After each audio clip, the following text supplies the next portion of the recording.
Beraya jalan dia jauh, kereta berbau guys. Dia punya instruction manual ni, bersaiz A4 ni. Okey, korang akan dapat macam ni dia punya sizing. Sizing dia jenis bentuk cup kan, bulat kan, korang boleh letak dekat cup holder dalam kereta tu lah.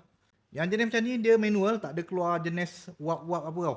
Dia punya stick macam ni So kita kena buka punya pelapik getah ni. Belum buka lagi, dia punya bau dah naik guys. Dia punya bau macam perfume badan guys. Lepas tu korang masukkan. Ataupun kalau korang nak cepat kan, kita terbalikkan dulu supaya dia lebih cepat serap lah. Kita boleh tutupkan dia dengan rapat. Lepas tu baru korang boleh tutupkan lah, skrukan saja. Bila korang letak kat cup holder tu, memang tak akan tumpah lah. Nampak tau. Kereta korang bergoncang pun tak ada masalah. Memang sedap guys, lembut, tak menusuk hidung.